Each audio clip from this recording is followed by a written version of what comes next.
بسم اللہ الرحمن الرحیم. السلام علیکم ورحمۃ اللہ وبرکاتہ. Dear students, our today's topic is story number 5, The Servant. And the writer of the story is S.T. Simeonov. ہم اس سٹوری کی بریف سمری کو پڑھیں گے. اس کی سمری میں آپ کو سناؤں گا اس سٹوری میں کیا کچھ بتایا گیا ہے. آپ سب بچے دھیان رکھیں گے اور اپنی کتاب کو ویڈیو لیکچر دیکھتے وقت اپنے سامنے رکھیے اور اس سٹوری کو آپ انڈرسٹینڈ کرنے کی کوشش کیجیے اور بعد میں دیکھنا ہے کہ سٹوری کا تھیم کیا ہے, اس کا آئیڈیا, سینٹرل آئیڈیا کیا ہے اور اس سٹوری کے ذریعے سے رائٹر ہم تک کون سی میسیج پہنچانا چاہتا ہے.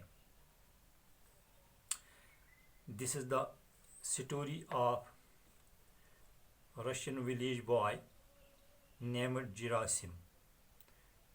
جراثیم ایک لڑکا ہے جو روس کے ایک گاؤں کا رہنے والا ہے, ایک دیہاتی لڑکا ہے.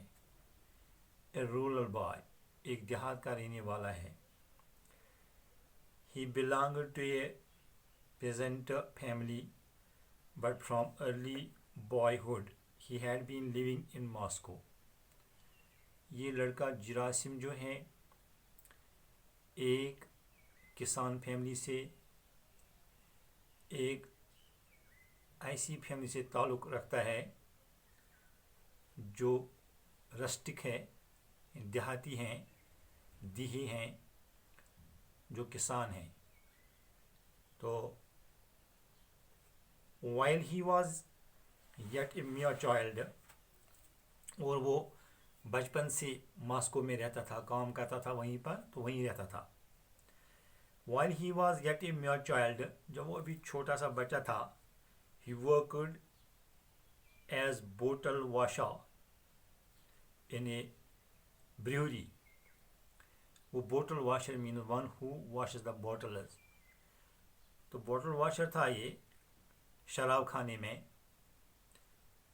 یہ بریوری ورڈ جو ہے اس کو ہم انگلش میں کہیں گے, brewery is a dedicated building for the making of beer.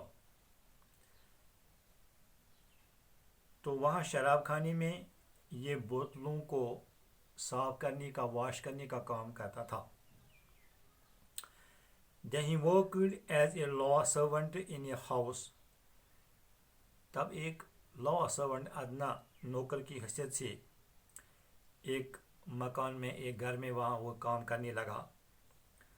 For the last 2 years he had been working with a merchant.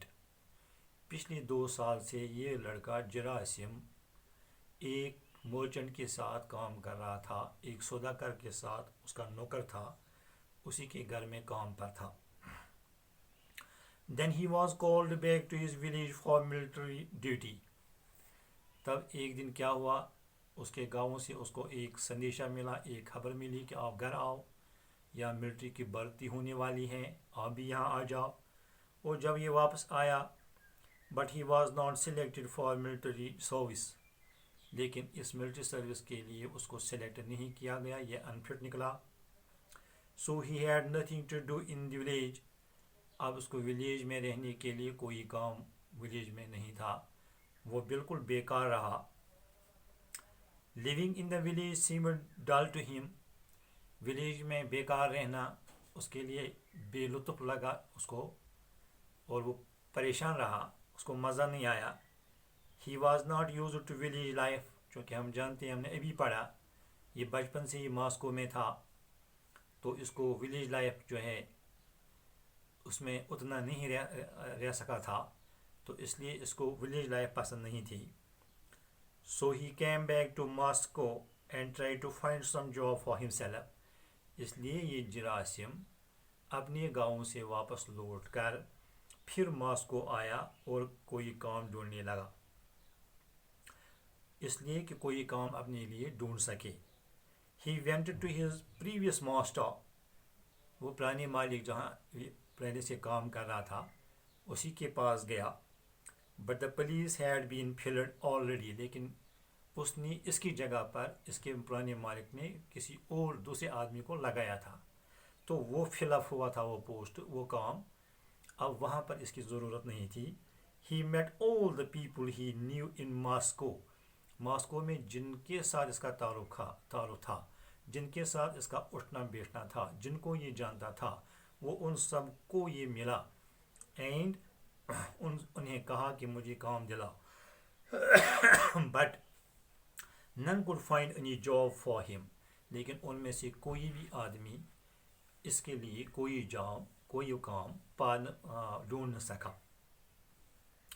He did not know what to do or where to go، جراثیم کو یہ اب سمجھ نہیں آیا کہ میں کیا کروں، کہاں جاؤں.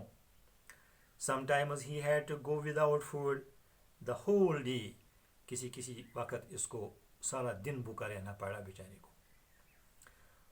One day he went to a man named Yegor who was from his village، ایک دن یہ ایک آدمی سے ملنے کے لیے گیا جس کا نام یگور تھا، جو اس کے گاؤں کا تھا.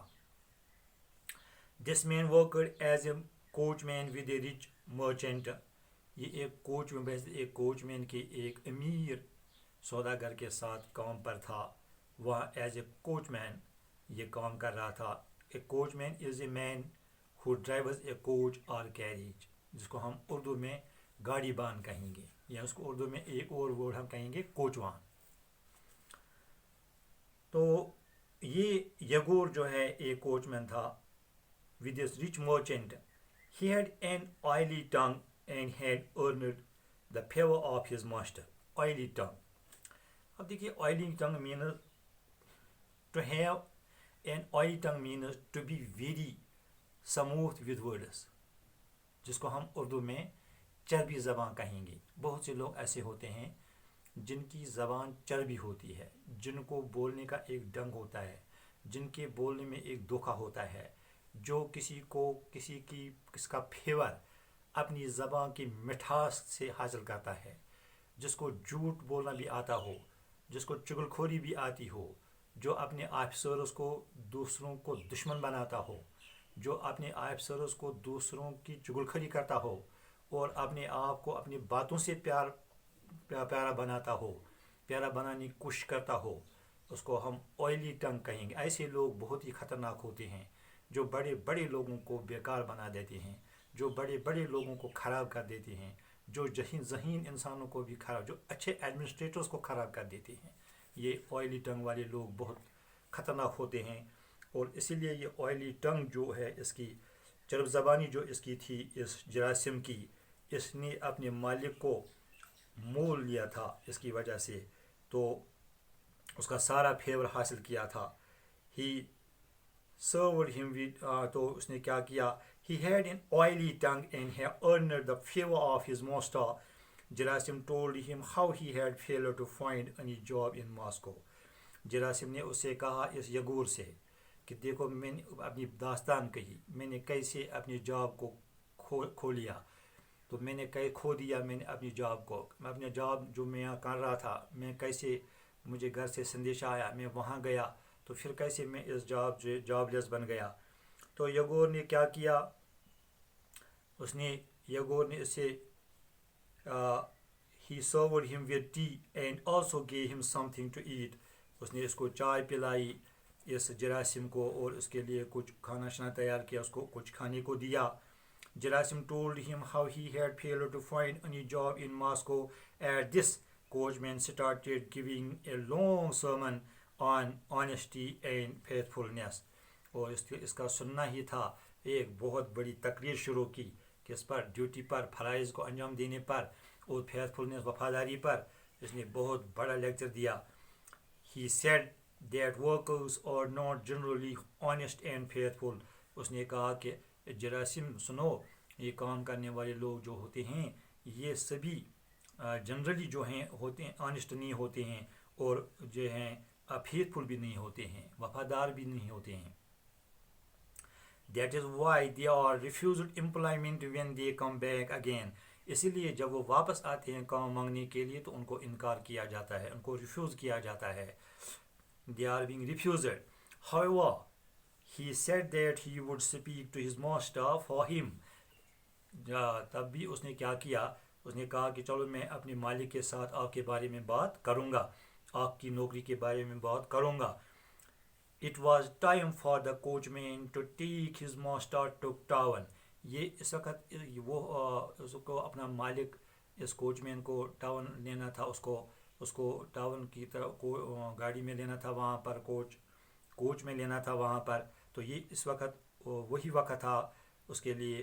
So he sent Gerasim away, assuring him that he would speak to him, to his master. He would speak for him to his master. تو اس نے اس کو اس وقت واپس کیا جراثیم کو یہ کہہ کر کہ میں اپنے مالک کے ساتھ آپ کی بات کروں گا, آپ کے جاب کے لیے بات کروں گا.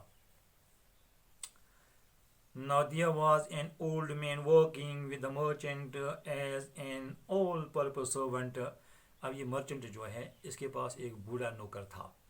یہ بوڑھا نوکر ہر کام کے لیے تھا, جو بھی کام, دکان پر جانا ہو, کھیتوں میں جانا ہو, وہاں یہاں ہر کام یہی کرتا تھا. یہ بوڑھا نوکر بہت وفادار رہ چکا تھا اس مرچنٹ کا. His name was Polycarpich. پولیکارپی جو ہے یہ ایک بوڑھا آدمی ہے جو اس مرچنٹ کا, رچ مرچنٹ کا ایک نوکر ہے.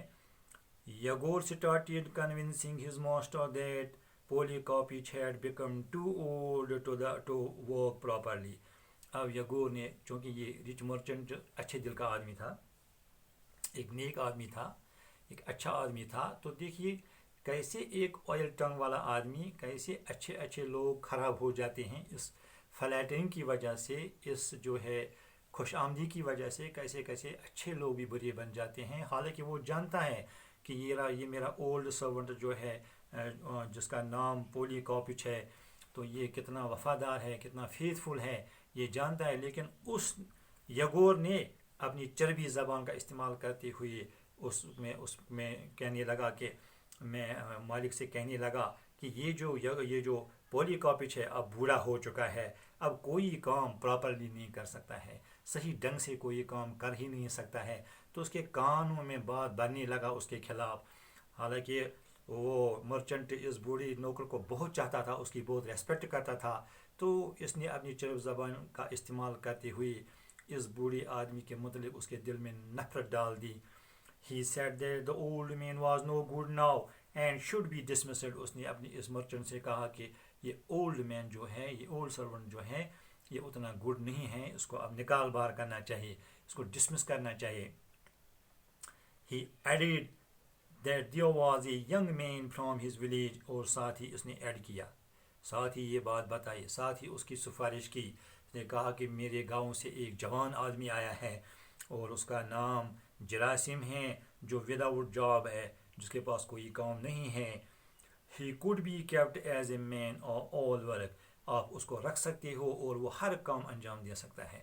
اب یہ بوڑھا آدمی جو ہے کوئی کام ڈھنگ سے کرتا نہیں ہے, کوئی کام کرنے کے قابل نہیں رہا ہے. حالانکہ عمر اس نے بیچارے نے اس مرچنٹ کی خدمت کی ہے, لیکن اس یگور کی چرب جوانی کی وجہ سے, یگور نے اسے اپنے مالک سے کہا, اپنے ماسٹر سے کہا کہ یہ جو بوڑھا آدمی ہے اب یہ کسی کام کا نہیں رہا ہے, اب یہ کوئی کام اچھے ڈھنگ سے نہیں کرتا ہے, کوئی کام پراپرلی نہیں کر سکتا ہے, اور اس کا کام اس جوان آدمی کو دے دیا جائے جو میرے گاؤں سے آیا ہے, جو ینگ ہے, جو ہر کام اچھی طرح سے کر سکتا ہے. تو ڈیئر اسٹوڈنٹس, یہ جو سٹوری ہم نے آج اٹھائی دا سرونٹ, اس کی جو بریف سمری میں نے آپ کو آج نصف سنائی, تو نصف سمری آپ کو انشاءاللہ دوسری ویڈیو میں سنائیں گے, کیونکہ آپ جانتے ہیں 2G کا مسئلہ ہے, اب پھر یہ اس کو 2 دن لگیں گے اپلوڈ ہونے میں. تو اس طرح سے اس کے آگے کی سمری انشاءاللہ کل ہم دوسری ویڈیو میں سنیں گے. لیکن آپ سبھی طلبہ و طالبات سے گزارش ہے کہ اس کو گھر پر بہت دھیان سے پڑھیے, اپنے لیسن کو پڑھیے, اس کو انڈرسٹینڈ کرنے کی کوشش کیجیے, اور جو میں ریگولرلی آپ کو کوشچنز بھیج رہا ہوں ان کو پین ڈاؤن کیجیے اپنی نوٹ بک پر, اور ان کو جو ہے صحیح طریقے سے سیکھنے کی کوشش کیجیے. تو انشاءاللہ اس طرح سے ہم گھر بیٹھے ہی اپنے آپ کو ایگزام کے لیے بہترین طریقے سے پریپیئر کر سکتے ہیں۔ والسلام علیکم ورحمۃ اللہ۔